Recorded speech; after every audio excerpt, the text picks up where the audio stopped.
안녕하세요. 저는 40대가 된 여자입니다. 앞자리도 바뀌고 하니 요즘 이런저런 생각이 많아지며 갑갑했던 결혼 생활이 떠오르곤 하네요.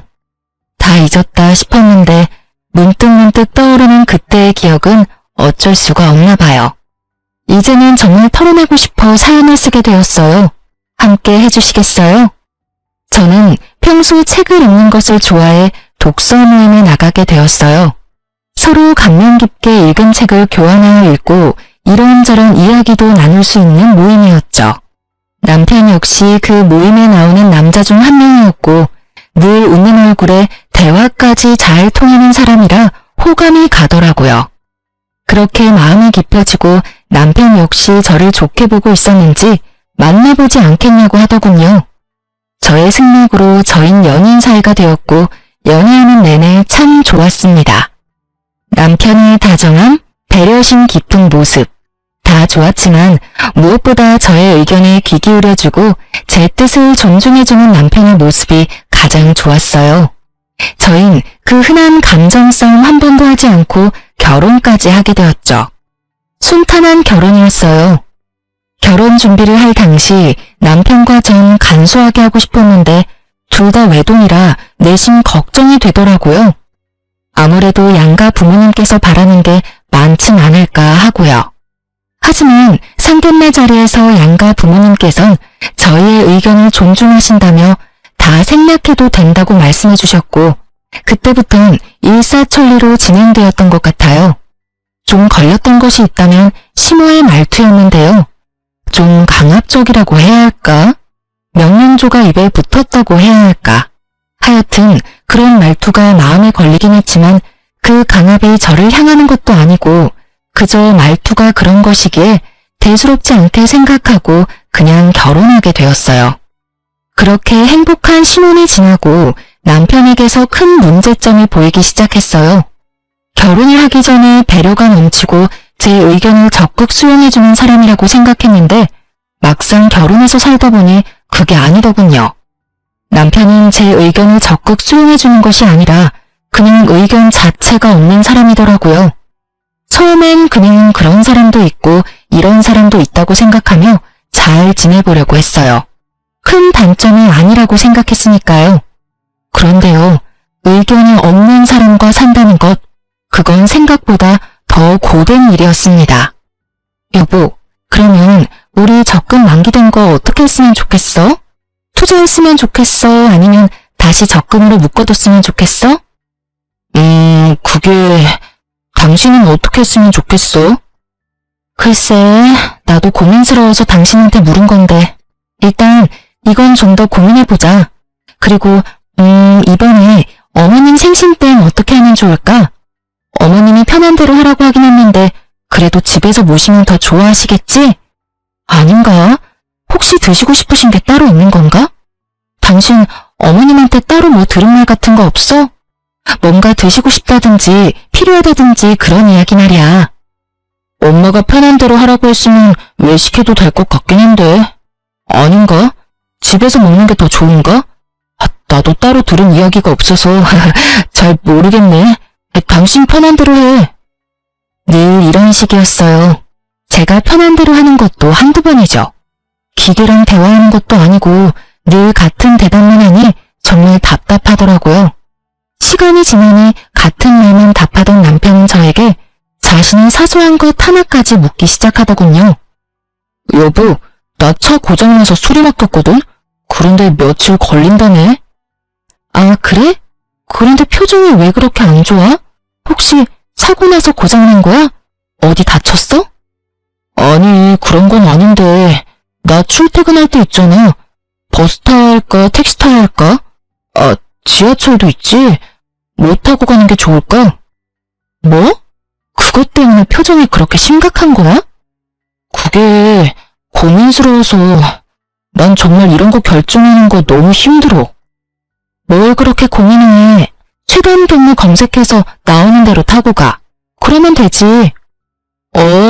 그런 방법이 있었지? 그래, 알겠어. 이때까진 대수롭지 않게 생각했던 것 같아요. 그냥 답답한 사람이 걱정도 많다, 이런 식이요. 그런데 어느 날은 양말을 보면 가만히 서 있더라고요. 원래 신던 양말들이 오래되어 새로 주문해서 넣어뒀던 터라 무슨 문제라도 생긴 건가 하는 마음에 남편의 옆으로 갔어요. 머리까지 잡아뜯으며 고민하는 남편은 제가 다가가 말을 거니 너무나도 심각한 얼굴로 이렇게 물어오더군요. 왜 그러고 있어? 얼른 준비하고 출근해야지. 그게 양말을 어떤 걸 신어야 할지 모르겠네. 검은색을 신을까? 아니다. 회색이 낫겠지? 아닌가? 흰색을 신어야 하나? 이쯤 되니 짜증을 넘어 화가 나더라고요. 어차피 신발 신으면 잘 보이지도 않는 양말 뭐가 그렇게 중요하다고. 그리도 심각한 얼굴로 10분이 넘는 시간 동안 고민을 하고 있다니 패션 양말 골라 신는 것도 아니고 저로서는 참 이해가 되지 않았어요. 아무거나 신어 여보.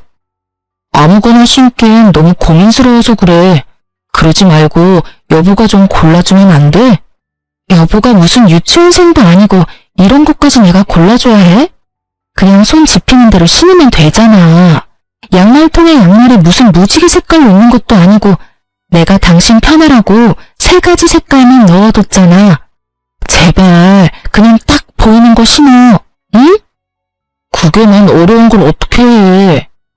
그럼 이때까진 어떻게 골라 신었어? 장가 오기 전까진 어떻게 골라 신었는데? 엄마가 다 골라줬지, 장가 오기 전엔. 엄마가 그날 입을 옷이랑 양말까지 다 챙겨줘서 이런 고민을 할 필요가 없었단 말이야. 엄마는 하나부터 10까지 알아서 다 해줬는데 당신은 왜 안 해줘?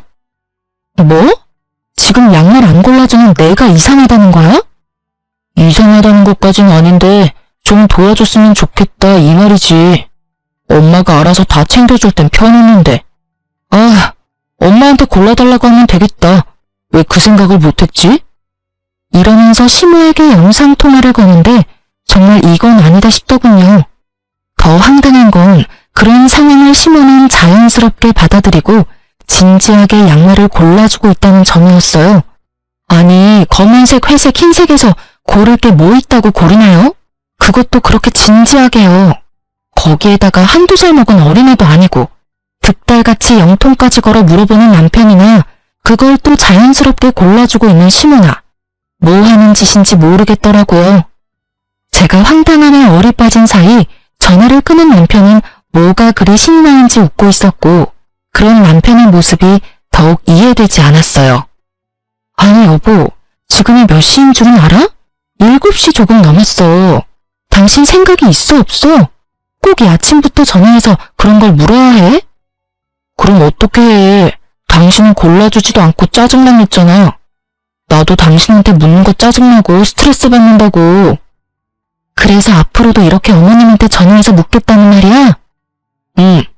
왜 진작 이 생각을 못했나 모르겠어. 결혼하기 전에도 엄마 말대로 해서 편했고 손해본 적도 없었어. 세상 우리 엄마 정말 대단하다. 그렇지? 난 여보가 새삼 대단해.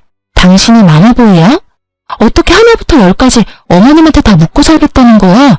그것도 결혼까지 한 사람이. 당신은 한 집안의 가장이야. 알고는 있어? 마마보이라니. 당신 말이 좀 심한 거 아니야? 난 그저 고민하느라 흘려보내는 시간도 아깝고 거기에서 오는 스트레스도 싫을 뿐이야. 엄마한테 묻기만 하고 엄마가 시키는 대로만 하면 뭐든 다 좋아지는데 그게 왜 마마보이야? 이건 당연하고 합리적인 선택이라고 하는 거야. 알겠어? 앞으로는 당신 대신 엄마한테 물을 테니 그런 줄 알아. 사실 내가 엄마하고 상의해서 결정하면 당신이 더 편하고 좋은 거 아니야? 하여튼 나 출근해. 저녁에 봐. 이렇게 말한 남편은 시모와 5분의 통으로 결정된 검은색 양말을 신고 출근을 하더군요. 그제서야 알겠더군요. 남편은 지독한 결정장애도 문제이지만 그것보다 더 충격적인 문제는 심각한 마마보이라는 것을요. 한번 영상통화에 포문을 연 남편은 틈만 나면 시모에게 전화를 하기 시작하더라고요. 그저 양말이나 옷을 골라달라는 전화들이었으면 제가 이곳에 사연까지 쓸 일은 없었겠죠. 아니, 애초에 이혼까지 하진 않았을 겁니다. 남편은 저와 일어나는 크고 작은 일까지 의견을 묻는다는 명목하에 모이기 시작하더군요. 친정 아빠의 생신이라 당연히 참석해야 하는 자리에 사위가 가도 괜찮냐고 묻지를 않나 친구 결혼식에 가려고 하는데 축의금은 얼마를 해야 하며 식사는 하고 올지 답례품을 챙겨올지도 묻더군요. 어떤 날은 저녁에 된장찌개를 먹을까 김치찌개를 먹을까로 고민하길래 답답해서 된장찌개를 끓였더니 글쎄 그것도 시모에게 전화로 보고를 하더라고요. 엄마, 오늘 난 김치찌개가 먹고 싶었거든? 그런데 집사람은 된장찌개를 끓였지 뭐야? 이럴 땐 어떻게 해야 해? 그럴 땐 김치찌개를 먹고 싶다고 하고 새로 끓여달라고 하면 돼. 먹고 싶은 건 먹고 살아야지. 들었지? 나 김치찌개 먹고 싶어. 다시 끓여줘. 제 심정이 어땠을지 상상이 되시나요? 정말 보글보글 끓고 있는 된장 뚝배기로 남편 휴대전화를 부숴버리고 싶은 심정이었어요. 남편은 서서히 자신의 문제를 넘어 부부 사이의 문제까지도 시모에게 묻고 시모가 시키는 대로 하기 시작했고 당연히 저와 남편은 싸움이 잦아지게 되었어요.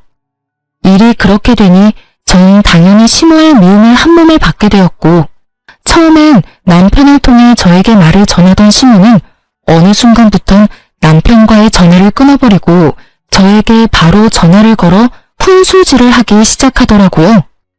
아가, 너 요즘 우리 아들한테 잔소리를 그렇게 한다면서? 집안에서 여자 목소리가 너무 커도 좋지 않은 법이다. 나 봐라, 얼마나 내조를 잘하니? 날 보고 좀 배우렴. 그리고 앞전에 우리 아들 입고 왔던 옷은 영 별로더라. 그거 버리고 베이지 계열 옷 사다 입혀. 우리 아들은 그런 색 입히는 게 잘 받아. 알겠니? 이런 식으로요. 저에게 할 말을 어디 메모라도 해놨다가 몰아붙이는 것도 아니고 2, 3일에 한 번씩 전화가 와서 다다다 자기 할 말만 하고 끊어버리는데 정말 이건 아니다 싶더라고요. 아주 시댁의 시자만 들어도 치가 떨리는 상황인데 참고 있던 저의 인내심을 뚝 끊어버리는 일이 일어나고 말았습니다. 그날도 다른 날과 마찬가지로 퇴근을 하고 기쁜 마음으로 집으로 돌아왔어요. 집엔 불이 환히 켜져 있었고 전 당연히 남편일 거라 생각했어요. 하지만 저희 집엔 남편은 없었고 누구보다 자연스럽게 주방에서 요리를 하고 있는 어머님이 있더라고요. 전 결혼을 하기 전부터 이건 절대 안 된다고 생각했던 것 중 한 가지가 이것이었어요. 시댁 식구뿐 아니라 친정 식구들이라도 부부의 공간은 함부로 들어오는 것은 절대 안 된다고요. 왜 막장 드라마에도 그런 장면들이 가끔 나오잖아요. 아내와 상의도 하지 않고 시모에게 현관 비밀번호를 알려주는 그 생각 없는 남편놈들. 저런 생각 없는 놈들은 그냥 결혼을 하지 말고 혼자 평생 살아야 한다고 욕을 했었는데 그 욕 얻어먹어 마땅한 인간이 제 남편이었더라고요. 제 생각이 이러했기에 그 순간 시모의 행동은 절대 용납도 이해도 되지 않는 것이었어요. 이런 제 생각은 전혀 알지 못하는 시모는 저와는 달리 아주 평온한 얼굴로 주인인양 저를 맞이하더라고요. 왔니? 아니 글쎄 우리 아들이 오늘 전화가 왔는데 집에 먹을 게 없다고 하면서 쫄쫄 굶게 생겼다고 하길래 왔단다. 오랜만에 너도 보고 싶기도 하고 음식도 할 겸 해서 말이야. 쫄쫄 굶기는 개뿔. 저요 요리 학원도 다녔었고 친정엄마에게 웬만한 건 다 배워서 음식 꽤 하는 편이었어요. 거기에다 요리하는 것도 좋아해서 냉장고를 비우는 일도 없었고요. 그날도 전날 밤에 미리 재워둔 갈비부터 해서 밑반찬 3가지, 묵국까지 한 끼는 제대로 먹고도 남을 음식들이 있었는데 왜 그런 전화를 했는지 도무지 이해가 되지 않더라고요. 이쯤 되니 남편은 그냥 저를 괴롭히고 싶은가 하는 생각도 슬슬 올라오며 저의 화는 더욱 솟구치고 있었죠. 그렇지 않고서야 일을 이렇게까지 만들 리는 없을 테니까요. 냉장고에 오늘 먹을거리 다 만들어뒀는데 그이가 못 봤나 봐요. 그렇지 않아도 봤는데 우리 아들이 먹을 만한 게 없더라. 우리 아들은 그런 거 싫어해. 너 그러고 서 있지 말고 얼른 옷부터 갈아입고 와서 옆에서 좀 보고 배워. 내가 오늘 우리 아들은 어떻게 해야 좋아하는지 알려줄 테니까 말이야. 제가 미리 재워둔 갈비를 개눈 감추듯 먹고 그 양념에 밥까지 말아먹은 사람인데 그런 걸 싫어한다니요. 그리 잘 먹었던 것이 기억이 나 굳이 피곤한 몸을 이끌고 장보다가 손수 재워둔 것이었는데요. 그냥 시모가 오고 싶어 안달이나 아들 핑계를 대고 와서 주방을 점령한 것이 분명해 보이더라고요. 전 이대로는 안 되겠다 싶었고 일단 옷은 갈아입어야 했기에 방으로 들어와 옷을 갈아입으며 최대한 마음을 가라앉혔어요. 심호흡을 몇 번이나 했는지 몰라요. 아무리 이 상황이 황당하고 화가 난다고 해도 흥분을 한 채 어른에게 제 뜻을 전하고 싶지 않았으니까요. 그렇게 전 주방으로 향했고 여전히 바쁜 시모에게 최대한 정중하게 말을 했어요. 저 어머님 부탁이 있어요. 응? 부탁? 말해보렴. 앞으로는 저한테 먼저 연락하고 오시면 안 될까요? 그러면 제가 일찍 마치고 와 있을 수도 있잖아요. 오늘처럼 이렇게 아무도 없는 집에 들어와 있는 건 아무래도 제가 좀 그래요, 어머님. 부부 공간이기도 하고 집안 꼴이 엉망일 수도 있고요. 부탁 좀 드릴게요. 최대한 좋게 이야기했다고 생각했는데 시모는 그저 제 모든 것이 마음에 들지 않는다는 듯 들고 있던 국자까지 바닥에 내팽개치며 노발대발하기 시작하더군요. 뭐야? 내가 너 좋게 대해보려고 했는데 정말 안 되겠구나. 네가 뭔데 나한테 오라가라 하니? 여기 내 아들 집이야. 내 아들 집에 내가 오겠다는데 네가 뭔데? 제 집이기도 하니까요. 이 집 살 때 어머님 아들 돈만 들어간 거 아니고요. 제 돈도 반틈 들어갔으니 엄연히 따지면 저희 부부집이죠. 아, 그러니까 네 말은 그까짓 알량한 몇 푼 보탰으니 네 집이기도 하다. 이 말이지? 그래서 나보고 앞으로는 발길도 하지 말라. 이 말이 하고 싶은 게야? 아니요. 아예 오지 말란 말이 아니라 언제든 와도 상관없는데 연락은 주고 오면 좋겠다. 이 말이에요. 이렇게 집주인도 없는데 들어와서 이러고 계시는 거 제 입장에선 좀 곤란해요. 기분도 사실 좋진 않고요. 내가 기가 막혀서 아니 다 됐고 그래서 얼마 보탰니? 이 집 사는데 네가 보탠 돈이 얼마야? 그건 왜 물어보세요? 내가 그 돈 줄 테니 그 돈 받고 내가 앞으로 비밀번호를 누르고 이 집에 들어오든 배를 누르고 들어오든 아무 상관도 하지 말아라. 그깟 돈 얼마나 된다고? 네 집? 부부집이라고? 그게 어른한테 할 말이야? 그것도 시어머니한테? 정말 이 말을 듣는데 심장이 빨리 뛰기 시작하는 것이 느껴지더군요. 어른도 어른 나름이지. 더는 대접을 해줄 필요가 없다고 느낀 저는 그때부턴 참지 않고 시모에게 대응하기 시작했어요. 아니요, 그럴 필요까진 없고요. 제가 남편이 보탠 돈 돌려줄 테니 앞으론 이 집에 발길도 하지 마세요. 그렇게 되면 서로 얼굴 붉힐 일도 없고 좋을 것 같네요. 시모 입장에선 제 말이 심하다고 느껴질 수도 있다고 생각하기는 합니다. 하지만 애초에 처음부터 제가 나쁘게 말한 것도 아니었고 좋게 이야기했음에도 불구하고 말이 통하지 않으니 좋게 이야기할 필요가 없다는 생각이 들더라고요. 그리고 다툼이 생기더라도 이참에 확실히 해놓지 않으면 앞으로 살면서 계속 이 문제로 크고 작은 언쟁이 오갈 것이 분명했기에 좀 강하게 나갔던 것 같아요. 시모는 이런 상황은 예상도 하지 못했는지 표정이 확 바뀌기 시작하더니 그때부턴 마구잡이 폭언이 시작되더라고요. 이 미친 것이 뭐야? 뚫린 입으로 한다는 말이 뭐? 발길도 하지 말아달라고? 오냐오냐 했더니 이년이 시댁 무서운지 모르고 말짓거리지? 너 오늘 잘 걸렸다. 오늘 내가 너 그 썩어 빠진 정신머리 확 뜯어 고쳐주마. 꿇어. 얼른 무릎 꿇고 손이 발이 될 때까지 빌어. 얼른! 제가 왜요? 제가 뭘 잘못해서 무릎까지 꿇어야 하나요? 전 절대 무릎 꿇을 생각도 손이 발이 될 때까지 빌 생각도 없어요. 아니, 애초에 잘못은 어머님이 하셨잖아요. 요즘 아무리 자식 집이라고 해도 아무도 없는 집에 이렇게 막무가내로 들어오는 부모님들이 어디 있어요. 저희 친정 부모님들은요, 사위 불편할까 싶어서 집에 찾아오지도 않으시고, 친정으로 부를 때도 사위 일정 2번, 3번씩 물어보시고, 컨디션 체크까지 해서 부르세요. 그런데 어머님은 제가 뭘 그렇게 잘못했다고 욕하면서 무릎까지 꿇으라고 하냐고요. 기어코 저의 입에선 쌓인 말들이 쏟아져 나와버렸고, 제 말을 듣고 있던 시모는 사연은 차마 쓰지 못할 욕을 하기 시작하더군요. 각종 동물의 새끼들이 난무하고 제 어깨를 손가락으로 밀치기까지 하는데 차마 상종 못할 인간이라는 생각이 딱 들더라고요. 그래서 전 대화가 시작되기 전 혹시 모를 상황에 대비해 녹음 중이던 휴대전화를 버젓이 시모의 얼굴에 내밀었어요. 그러니 또 시모가 노발대발하며 물어오더라고요. 너 지금 뭐하니? 설마 녹음하니? 네, 다 녹음하고 있어요. 혹시나 하는 상황이 오면 이런 것도 다 증거가 된다고 하더라고요. 그래서 미리미리 증거 확보하고 있어요. 사실 증거용으로 녹음한 것은 아니었고 남편에게 네가 오늘 나에겐 단 한마디 상의도 없이 시모에게 현관 비밀번호를 알려줘서 이런 상황까지 왔다는 것을 들려주려고 녹음한 것이었는데 이게 이런 식으로 쓰일 줄은 저도 미처 알지 못했네요. 하여튼 시모는 본인이 생각해도 말이 심해도 너무 심했다 싶었는지 이때부턴 말은 하지 않았고 말 대신 눈으로 욕을 하기 시작하더군요.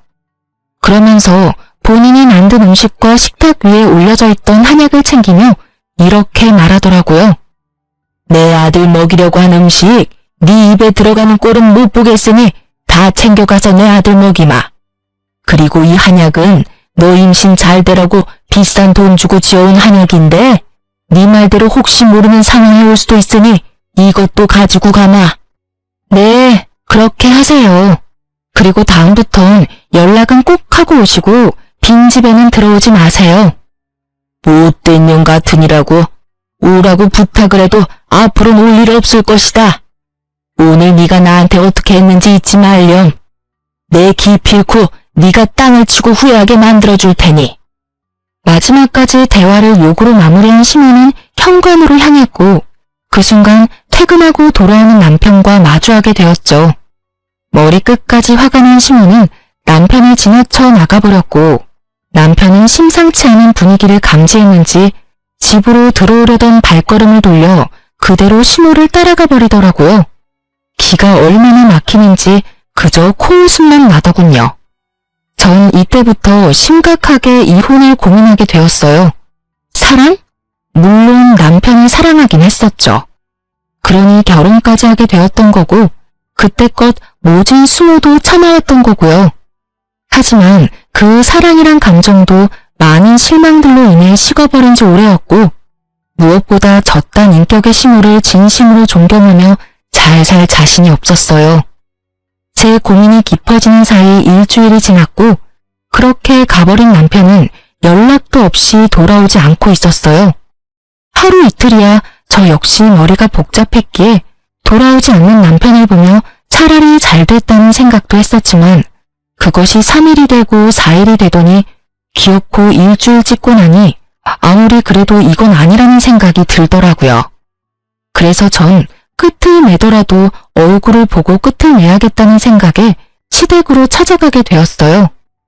시댁에 도착을 하니 어떤 젊은 여자가 시댁 문을 열고 들어가고 있었는데 한눈으로 봐도 처음 보는 여자인데 자연스럽게 열린 대문으로 들어가고 있더라고요. 누구인지 떠올리는 것도 잠시 제대로 닫히지 않은 대문을 열고 시댁으로 들어갔고 현관문도 열어보니 잠겨있지 않아 인기척을 내며 들어가려는 순간이었어요. 임신이라는 단어가 제 귀에 와서 딱 박히는 순간 전 모든 행동을 멈추고 시모와 젊은 여자의 대화를 엿듣기 시작했어요. 그러니까 임신은 언제든 가능하다 이 말이죠? 그거 참 다행이네요. 네, 병원에서 자궁도 건강하고 다른 문제점도 없다고 했어요. 결과지는 여기 있어요. 좋네요. 아유, 한 번에 임신이 되면 얼마나 좋을까. 내 나이도 있고 아들도 그렇고 빨리 손주가 보고 싶거든요. 오죽했으면 이런 짓까지 하겠어요. 이야기를 들어보니 시모가 드디어 정신이 나갔는지 대리모를 들인 것 같더라고요. 당장이라도 그 잘난 아들 이혼이라도 시키고 싶은데 저에게 이혼 사연은 없고 그렇다고 제가 호락호락 이혼을 받아들이지 않을 것이 분명하고 그런 와중에 손주는 빨리 보고 싶은데 제 피가 섞인 손주는 보고 싶지 않았던 시모가 이 미친 짓을 꾸민 것이었어요. 이런 정신 나간 일에 남편의 뜻은 어땠는지 생각할 필요도 없었어요. 그 인간은 엄마 말이라면 똥이라도 처먹을 그런 인간이었으니까요. 아, 약은 잘 챙겨 먹고 있죠? 이 한약 유명한 한의원에서 지어온 임신 잘 되는 약이에요. 이왕 일 치르기로 한 거 빨리 끝내는 게 서로한테 좋지 않겠어요? 네, 들어오던 날부터 해서 3일 동안 하루도 빠지지 않고 잘 먹고 있어요. 오늘은 배도 유난히 더 따뜻한 것 같고 그렇네요. 그래요? 비싼 값 하네요. 그리고 다시 한번 말하지만 우리 바깥 양반 앞에서는 지금까지 했듯이 내 먼 친척 딸이라고 해주면 돼요. 절대 실수하면 안 되는 거 알고 있죠? 네, 그럼요. 실수하지 않도록 할게요. 걱정하지 마세요. 3일이나 됐더라고요. 남편이 시댁에서 지내기 시작한 지 고작 일주일인데 그 젊은 여자가 시댁에서 지내기 시작한 게 3일이라니. 어이도 없고 머리 끝까지 화도 차올랐지만 일단 전 그 자리를 벗어났어요. 들이닥쳐 다 엎어버리고 끝내버리기엔 벌인 일에 비해 너무 약한 벌을 주는 것 같았으니까요. 집으로 돌아온 전 당장이라도 남편 놈을 집으로 불러들여야 하나 고민도 했지만 이미 이혼도 결심했겠다. 남편 꼴도 보고 싶지 않을 뿐더러 남편이 시댁에 있어야 진정한 복수가 될 것 같아 그냥 두기로 했어요. 전 어떻게 해야 할지 고민했고 묘수가 될지 무리수가 될지 모르겠지만 한 가지 방법이 번뜩 떠오르더군요. 다음날 전 꽤 일찍부터 시모의 집 가까운 곳에 차를 주차하고 남편이 돌아오길 기다렸어요. 아무래도 저녁엔 시부도 집에 있을 것이고 일이 일어난다면 낮을 거란 생각에 일찍 서두른 것인데 아니나 다를까 점심시간이 지나자 반차라도 쓴 것인지 남편놈이 모습을 드러내더라고요. 저는 숨죽여 시댁을 주시했고 뒤이어 시모가 나오는 모습을 보고 확신에 차 경찰에 대리모를 고용해 불법적인 행위가 일어나는 곳이 있다며 신고를 했습니다. 여러모로 고생이 많으신 경찰관분들은 정말 총알같이 출동을 해주셨고 저는 경찰관들을 대동하고선 시댁을 들이닥쳤어요. 남편이 집에 두고 간 시댁집 열쇠를 챙겨온 덕에 벨 따윈 누를 필요도 없이 그야말로 현장 급습을 하게 된 것이었죠. 갑작스럽게 들이닥친 저와 경찰관을 본 남편과 여자는 크게 당황을 하더라고요.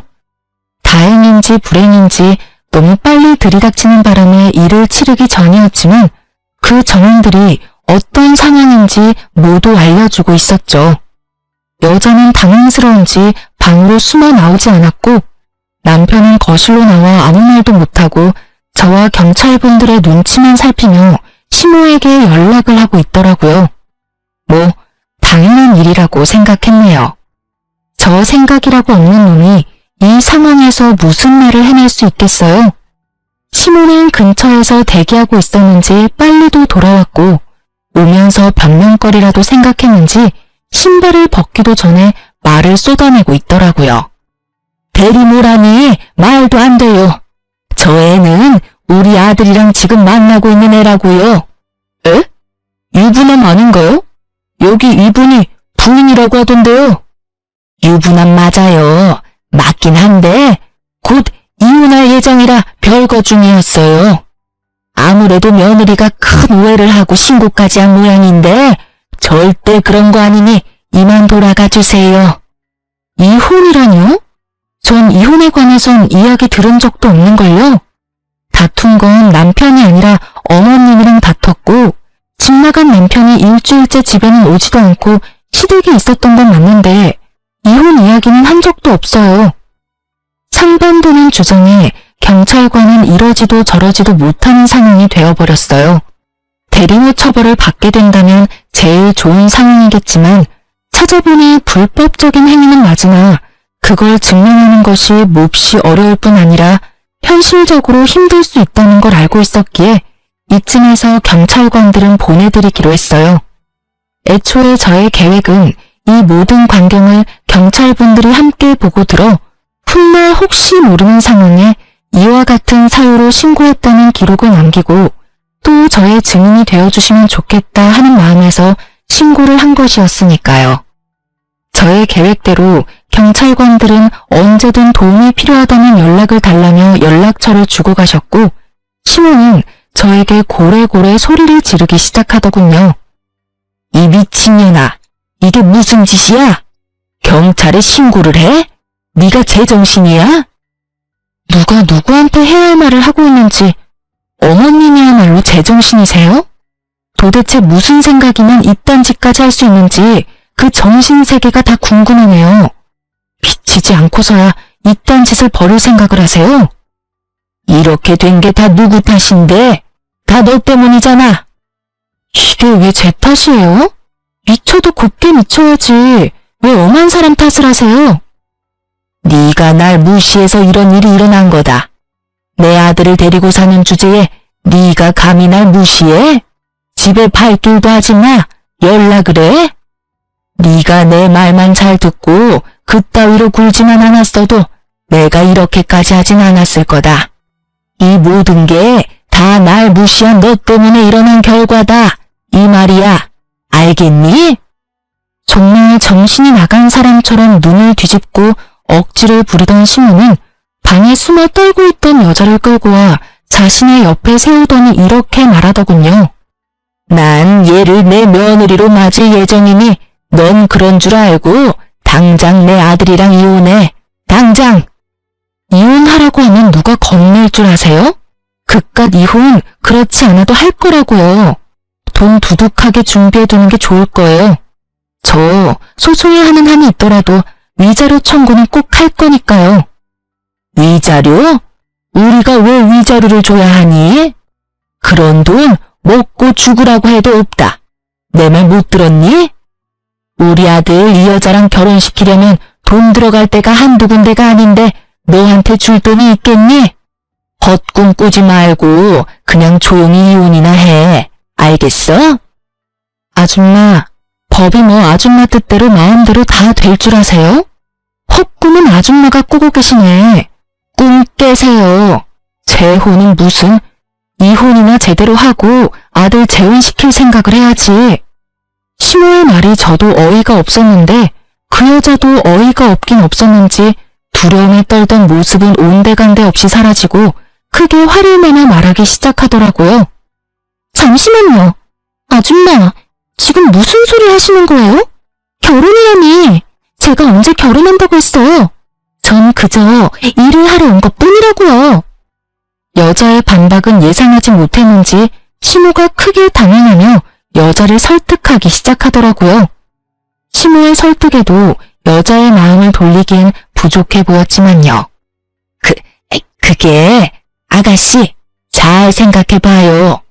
우리 집 이 정도면 꽤 사는 편이고 우리 아들 능력도 좋아. 아가씨도 이런 일이나 하는 것보단 결혼해서 아기 낳고 안정적으로 사는 게 더 좋지 않겠어요? 며칠 되진 않았지만 내가 아가씨가 마음에 들어서 그래. 우리 바깥 양반한테야 사실 먼 친척이 아니라 친구 딸이었다고 둘러대면 되는 거고. 어때요? 좋지 않아요? 좋기는요? 제가 비록 돈이 급해서 이런 제안을 받아들이긴 했지만 이딴 남자랑 결혼할 생각은 죽어도 없다고요. 거기에다가 이런 시어머니라니 제가 미쳤어요? 그리고 유부남이라니 이혼남이라고 했잖아요. 이혼했는데 자네는 꼭 보고 싶어서 어쩔 수 없이 이런 방법까지 찾게 됐다면서 그래놓고선 기막혀서 정말. 저 그만둘게요. 어차피 그 한약만 먹었다 뿐이지 일은 시작도 못했고 돈도 못 받았으니까 없던 걸로 치자고요. 그럼 좀 가볼 테니 집안일은 알아서도 해결하시라고요. 아가씨, 그러지 말고 다시 생각해봐요. 몇 번을 생각해도 제 생각은 변하지 않으니 이것 좀 놓으시라고요. 간절하게도 매달리는 시모의 팔을 뿌리친 여자는 자신의 짐을 챙겨 현관문을 열었고 그 순간 사람들이 우르르 넘어지듯 시댁으로 들어오는 것이 아니겠어요? 알고 보니 조용한 동네에 경찰들이 왔다 갔다 하니 궁금했던 동네 사람들이 시댁 앞으로 서성이기 시작했고 궁금증을 참지 못했던 몇몇 분들이 열린 대문으로 들어가기 시작하자 뒤따라 많은 사람이 들어오게 되었고 그렇게 모인 사람들은 현관 앞에 귀를 세우고 모든 대화를 엿듣게 된 것이었어요. 동네에서 온갖 고상한 척은 혼자 다 하며 심호 홀로 저 세상 우아한 척은 다 하고 다닌 것을 아는 저로서는 참 눈물나게 웃긴 상황이었지만 심호에겐 그만큼 치욕스러운 일이 없는지 얼굴이 홍당무처럼 붉어졌더라고요. 이게 무슨 개망신이야? 다들 뭘 보고 있어요? 당장 나가지 못해요? 심호의 호통에 다들 밖으로 나가긴 했지만 눈빛들이 초롱초롱한 걸 보아하니 중요한 내용은 다 들은 것 같더라고요. 심호는 이런 상황 역시 전부 제 탓으로 돌리고 싶은지 저에게 또 온갖 말을 쏟아내더라고요. 이게 다 니년 때문이라고. 이게 무슨 망신이야? 이제 동네에 얼굴을 어떻게 들고 다니냐 이 말이다. 이 와중에도 제 탓인가요? 정말 이 정도는 병이에요. 나한테 이러고 있을 시간에 병원이라도 가보는 건 어때요? 요새 정신병은 생각보다 좋다고요. 무엇이 어쩌고 저쩌? 너 내가 가만둘지 알아? 너 이렇게 독하고 되바라지지 못한 년이라고 다 소문내고 다닐 거다. 그렇게 되면 네가 얼굴이라도 똑바로 들고 다닐 수 있을지 알아? 네 인생 거기에서 끝이다 이거야. 아줌마, 명예훼손이라는 죄가 생각보다 커요. 그러다 제가 합의라도 안 해주면 어디 가야 하는지는 잘 알고 있죠? 깜빵 가야 해요, 깜빵. 뭐 생활비 안 들고 좋긴 하겠네요? 머리채 정도는 잡혀줄 요량으로 한 말인데 심호는 아무 말도 하지 못하고선 목덜미만 잡고 곡소리를 내고 있더군요. 마음에 담아뒀던 말도 다 했겠다. 상황을 보니 제가 거기에서 더 할 일은 없어 보이더라고요. 이미 제가 바랬던 것보다 더욱 만족스러운 상황이었으니까요. 전 한 가지 중요한 사실과 더불어 이혼을 통보하고선 시댁에서 나왔어요. 혹시 알아? 나 여기 들어오는 순간부터 시작해서 지금까지 다 녹음 중이야. 덕분에 이혼 과정이 좀 더 수월할 것 같네. 이혼서를 보낼 테니까 도장 찍어서 법원으로 가지고 와. 그러면 법원에서 보자. 혼자 오기 그러면 네 엄마랑 오든가 해. 전 집으로 돌아왔고 실시간으로 변하는 감정 앞에 울다가 웃다가를 계속해서 반복했던 것 같아요. 생각보다 더 잔혹했고 더 아프더라고요. 그렇게 감정의 널뛰기 속에서 헤어나오고 있는 순간 심호와 남편이 찾아왔더라고요. 그 순간에도 남편은 입을 다물고 있었고 심호가 주도해서 말하기 시작했어요. 예, 일이 이렇게까지 됐는데 계속 같이 살라는 말은 하지 않으마. 이혼은 물론이고 조건도 다 맞춰줄 테니 부탁 한 가지만 들어주면 안 되겠니? 부탁이요? 그래, 뭐 어려운 건 아니고 혹시나 우리 영감한테 연락이 와서 이혼하는 이유에 관해서 물으면 그냥 성격 차이라고 해주면 안 되겠니? 오늘 있었던 일은 제발 비밀로 좀 해주렴. 찾아와서 한다는 말이 고작 그거예요? 그럼 부탁하기 전에 저한테 사과라도 해야 하는 거 아닌가요? 당신도 그래. 이런 상황에서도 입국 다물고 있는 게 말이 돼? 나한테 안 미안해? 나한테 할 말이 전혀 없냐고. 미안해 여보. 내가 다 잘못했어. 그러니까 엄마 말대로 아버지한텐 제발 비밀로 해주라. 아버지 알면 진짜 큰일 나. 왜? 아버님이 아시면 큰일이라도 나나봐. 그야 당신도 잘 알잖아 아버지 성격. 아버지가 아시는 날엔 모르긴 몰라도 집에서 쫓겨날 거야. 그게 겁나는 인간이 그딴 짓을 해? 엄마가 괜찮다고 했단 말이야. 넌 엄마가 죽으라고 하면 죽을 거야? 됐다 됐어. 내가 너 같은 마마보이랑 무슨 말을 하겠어? 아, 일단 알겠으니까 네 엄마 데리고 좀 가. 두 사람 계속 보고 있다간 정말 큰 사고 칠 것 같으니까. 두 사람은 몇 번이나 정말이냐며 되묻더니 돌아가더라고요. 전 정말로 아버님에게 알릴 생각이 없었어요. 왜냐고요? 이미 아버님은 알고 계셨으니까요. 제가 시댁에서 나오는데 실행력 하나는 끝내주는 동네분이 이미 아버님에게 전화를 걸어 모든 사실을 알리고 있더라고요. 그러니 두 사람의 애원대로 제가 비밀로 한다 한들 이미 소용없는 일이지 않겠어요? 그 비정상적인 집안에서 유일하게 정상적인 분이 아버님이시니 두 사람의 앞날이야 뻔했죠. 아니나 다를까 퇴근을 하신 아버님은 시댁을 뒤집어 엎어버리고 저에게 전화를 주셨더라고요. 수화기 너머로 들려오는 심오한 남편놈의 흐느끼는 소리가 참 들을만하더군요. 아가야, 이야기 다 들었다. 내가 너에게 너무 미안해서 어떻게 미안하단 말을 전해야 하는지 모르겠구나. 정말로 미안하구나. 내가 너를 대신해서 두 사람에게 크게 한 소리 했다. 아무리 정신이 나갔다고 해도 어떻게 그런 짓거리까지 할 수가 있는지. 너도 그렇다. 그런 일이 있었으면 혼자 끙끙거리지 말고 나한테 알렸어야지. 혼자 얼마나 힘들었을 거야. 내가 정말 그 말을 듣는데 우리 아가가 혼자 힘들었을 생각을 하니 억장이 다 무너져서 혼났어. 좋지도 않은 일 일찍 아셔봤자 이렇게 속상해하실 게 뻔하니 입이 안 떨어지더라고요. 죄송해요. 네가 죄송할 게 뭐가 있어? 내 걱정에 그런 걸 나도 다 알고 있는데. 어찌되었든 난 이 인간들한테 어떠한 도움도 주지 않을 테니 네가 하고 싶은 건 다 하렴. 알겠니? 네, 알겠어요. 그렇게 말씀해 주셔서 감사해요. 감사하긴. 늘 건강하거라, 아가.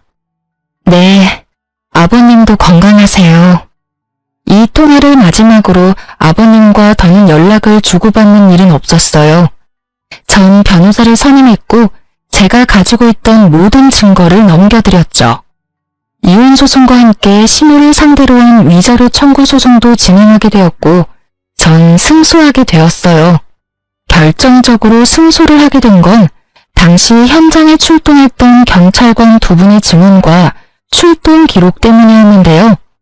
어쨌든 전 성공적으로 이혼을 했고 위자료도 생각보다 더 많이 받을 수 있었네요. 그 지긋지긋하던 시댁과의 인연도 끝이 나고 전 시댁이 있는 쪽으로는 보지도 않고 살았는데 거래처 미팅이 하필 전 시댁 근처에서 잡히는 바람에 어쩔 수 없이 간 적이 있었어요. 약속 장소 근처에 주차하고 전 시댁 앞을 지나는데 저를 알아본 몇몇 주민분들이 저에게 전 시댁의 소식을 알려주고 싶으신지 큰 소리로 대화를 하기 시작하더라고요. 아니, 글쎄 그 이야기 들었어? 무슨 이야기?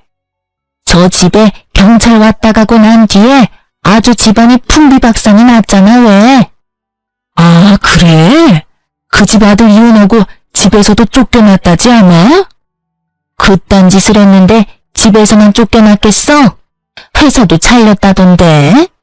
마침 마트 집 딸이 저 집 아들이랑 같은 회사를 다녔지 뭐야.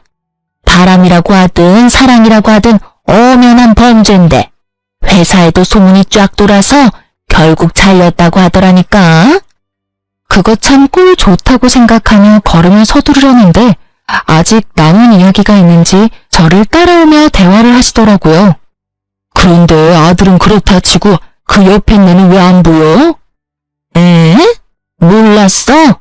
그 옆에 애도 집에서 쫓겨났잖아. 집안을 풍비박산을 내놨는데 안 쫓겨나고 배겨? 온 동네를 누비고 다니면서 온갖 고상한 척은 혼자 다 하더니 결국 이혼당하고 집에서 쫓겨나고. 그러게 장가가면 내 아들 아니다 하고 살아야지. 요즘 시댁이 옛날 시댁이랑 같나? 하여튼 이혼당하고 쫓겨날 때도 얼마 받지도 못했다고 하더라고. 그 나이에 쥐꼬리만한 돈 받아서 쫓겨났으니 노년 참 고달프게 생겼어.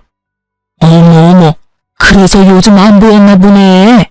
난 또 창피해서 밖에 안 나오는 건 줄 알았지. 그 옆에 내 얼굴에 철판이 얼마나 두꺼운데 그런 일이 있었다고 집에 처박혀 있겠어? 아마 모르긴 몰라도 이혼 안 당했으면 아무 일도 없었다는 듯이 온갖 고상한 척은 다 하면서 다녔을 거야. 그 꼴 안 봐도 돼서 얼마나 다행인지. 아, 그리고 들어보니까 끼고 살던 아들이랑 나란히 쫓겨나서 다른 동네에서 월세방 얻어서 살고 있다고 하더라고. 제가 알기론 전 시댁에 재산이 조금 있기도 했고 아버님이 일도 꾸준히 하셔서 두 사람 다 돈 걱정 한번 해보는 일 없이 살았던 걸로 알고 있는데 이야기를 들어보니 노후가 꽤 볼만하겠더라고요. 그나마 모았던 전 시누의 비상금도 위자료로 저에게 다 준 것으로 알고 전 남편 역시 남은 돈이 얼마 없는 것으로 알고 있으니까요. 거기에다 직장까지 잃었으니 절망스럽겠네요. 아, 아닌가요? 직장에서 결정하느라 스트레스 받을 일이 사라졌으니 더 좋을 수도 있겠네요. 거기에다 뭐든 다 챙겨주고 결정해주는 전 시모가 옆에 있으니 어쩌면 더 행복할 수도 있겠네요.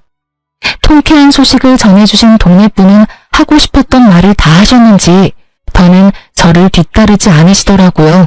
속으로 감사의 마음을 전했습니다. 덕분에 그 인간들의 통쾌한 결말을 알게 되었으니까요. 요즘엔 전 진급을 앞두고 있어서 바쁘게 보내고 있어요.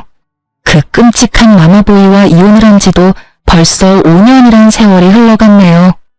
이렇게 보니 새삼 시간이 참 빠른 거 있죠? 그 사이 전 좋은 사람을 만나 연애를 하고 있어요. 남자친구는 평범한 직장인인데 직장뿐 아니라 다 평범하기 그지없는 평범한 사람인데 저에 대한 애정만큼은 평범하지 않은 그런 남자예요. 남자친구를 사랑하긴 하지만 한번 실패한 경험이 있어서 그런지 결혼 생각이 쉽사리 들진 않네요. 이런 저의 마음을 남자친구도 아는지 조급하게 생각하지 않는다며 기다려준다고 하고요. 뭐 이렇게 연애만 해도 좋다고 하니 일단 지금 이 순간을 즐기며 2번 실패하는 일은 없도록 신중하게 고민해 보려고요. 이로써 저의 사연은 끝이 났네요. 어떠셨을지 모르겠어요. 전 다른 분들 사연을 들을 때 함께 욕도 하고 통쾌해하며 사연을 듣곤 했었는데 여러분도 그러셨나요? 어쨌든 저의 긴 사연 들어주셔서 감사합니다. 좋은 하루 되세요.